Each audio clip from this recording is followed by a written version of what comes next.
Hi all, welcome to the channel. So today in this video we'll be understanding about the surrogate key transformation in mapping data flow activity in Azure Data Factory. So for this purpose, let's go to the input and the output datasets. So this is the input dataset where we have the three different streams: customers, employees, and vendors, and the columns are IDs, first name, and last name. So you can see the ID is same 1234 1234 1234. Okay, from all these three streams, names could be same or it could be different too. So in the output data set, what we have done is we have combined the data coming from the three different streams into one. And in my previous video I've already stated that we can unionize it using the union transformation. Okay, so we'll first use the union transformation to combine the data coming from the three different sources, okay, in the form of like adding the rows one after the other. Okay, so 4 records from the first stream, 4 records from the next stream, and 4 records from the third stream. You can add n number of streams like this. Okay, so you can see, like let's consider this part first. Here you can see the ID is repeating 1 2 3 4. The next stream is also having the same ID, and the third stream too. And you can see here for this record, like the fourth record coming from the customers, the customer first name last name is Rita Singh, and for employees also we have Rita Singh. Okay, so in the output table, if there is a need, okay, to analyze the data, okay, we let's say we have to analyze the data with respect to the primary key, then this ID column will not serve the purpose of primary key. It is violated actually. So in order to distinguish the data into this data set, we'll create this extra column known as surrogate key, where it will be used to create, okay, an incrementing key value to each row of data. Okay, so the incrementing key value could start with anything you can specify there. So if we have specified the starting value as 1, it will increment one by one and it will assign these values, okay, to each row of data. So now let's say if you have to distinguish the record, then 4th is assigned to this row and 8th is assigned to this row. Okay, so the primary key concept is established in the output data set. Okay, so that we can better analyze the data. So these 3 lines are taken from the official documentation page of the surrogate key transformation from Microsoft, and it stays the same. It is used to add an incrementing key value to each row of data. This is useful when we are designing the dimension tables in star schema in analytical data model. Okay, so when we create this analytical data model OLAP, where we create the facts dimensions, the slowly changing dimensions concept, there we use the surrogate key transformation. Okay, and in the star schema, each member in your dimension table requires a unique key that is not a non-business key. So let's say in our this very basic example, this the business key, okay, customer ID, employee ID, and vendor ID, which is like in the output data set, when it's combined, it is creating primary key violation. So for this purpose, we create this dummy key or the surrogate key.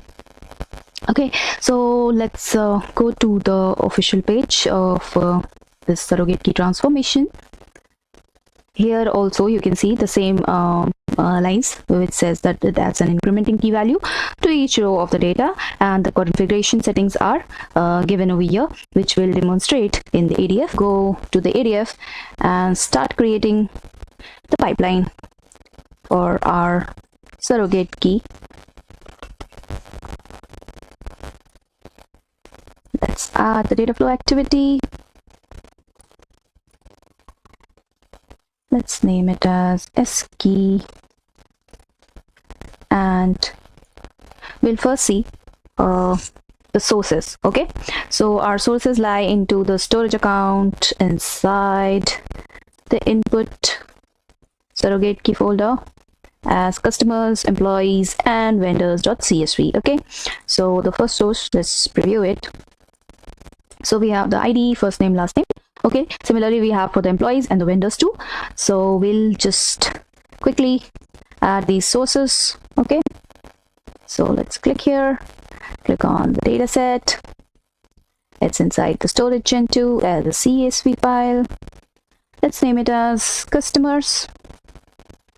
Okay, customers customers S key, and storage gen2. First row is having header, ADF container, input, surrogate key, customers.csv. Click OK, and we have the source name as, let's say, customers. Okay, next we'll add the next source. So let's zoom it out, and then we'll add the next source. Next source would be at the same location as employees S key, gen2, path would be inside ADF container, input, surrogate key, employees.csv. Click OK. Okay, we'll name it as employees. Okay, next will be our third source. Add the source, add it. Let's name it as vendors S key. Link service is already there. First row is having header. Well, let's browse to the file.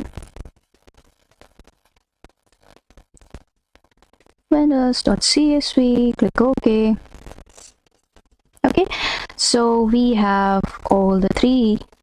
Let's name here two vendors. Okay, so the three sources are like added here, and now the requirement is first to add them together. So for that purpose, I already stated in my previous video in union transformation that we have to use union. Okay, so we'll use union, okay, here, and we'll name it as just union. The incoming stream is customers, to which it is connected first. Next we can add more number of streams, so union with, let's say, employees, plus sign over here. Click here. So the next stream is vendors, so it is auto populated. Customers, union with employees, union with vendors. Okay, the union by would be position. I already explained in that video, so we did it here. Next we need to after the union transformation, we got the data as, refresh it here to preview how it looks here. So here, as you can see, the data flow debug option is already on, so we can quickly preview the data and then further work on it. So this will do, like, it will create these columns for us. Okay, and then we'll create the surrogate key. So yeah, you can see the customer ID, customer first name, last name is created, and from the three data streams we got the data. Okay, let's now add the surrogate key transformation. So click on plus and then look for surrogate key. It is under schema modifier section as surrogate key. Okay, click on it and then let's name it surrogate key. Okay, the incoming stream is the previous stream which is coming, so union. Key column, yeah, so we name the key column. Okay, so what here we have named as surrogate key. You can give any name of your choice, so we gave it the name and the start value. Okay, from which number it should start. So we want it to be started with 1 only. Okay, 1 onwards, so it will start. And then in the data preview you can just click on refresh to preview the data. So we have the surrogate key column created at the last. Okay, you can see here 1 2 3 4 5 6 7 till 12. Okay, 4 records from all the 3 streams combined. Okay, so here as you can see in the output data set, our surrogate key column is at the first place. Okay, and then the names are also changed to ID, first name, last name. So to reorder the columns or to rename the columns, what we use is the select transformation. Okay, you can go through that video which I've already created to see. So yeah, we will click on plus and then we'll add the select transformation, which is also present under the schema modifier section. So click on select.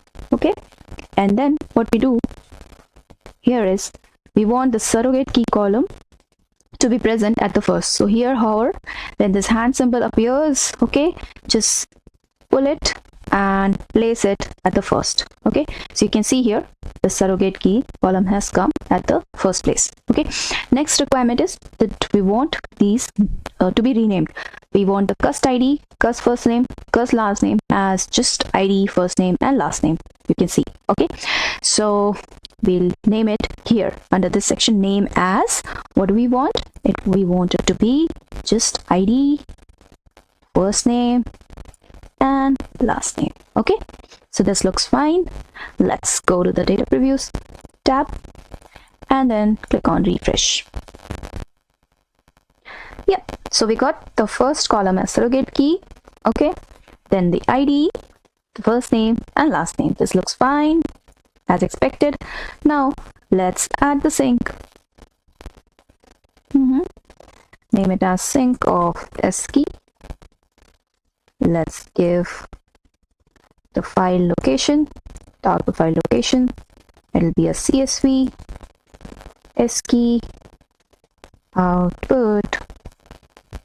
The same link service. First row is having header, file path. In the output, let's say, click OK, click OK. And then in the settings, we want the file name option to be output to single file. This will set it to single partition. Click on it and then the name of the file. So we want the output to be s key, okay, .csv. Okay, now let's publish the changes and soon after it gets published, we'll go to the pipeline and then we'll click on the debug, which will trigger debug run of the current pipeline. Click on it. So you can see that this is in progress. The pipeline is running. Let's wait for it to get completed and then we'll go to the output location. So the status shows succeeded. Let's go to the output location. So let's search for our skey file. We gave the location as output folder, skey.csv. Click on it. Let's click on edit and preview. So we got the data as surrogate key column created at the first place, then id, first name, last name. Okay, let's then compare the data. This looks fine as expected. So this is very basic demonstration of how to use this surrogate key transformation in ADF. So thank you for watching the video. I hope you like it. Happy learning to all. Goodbye.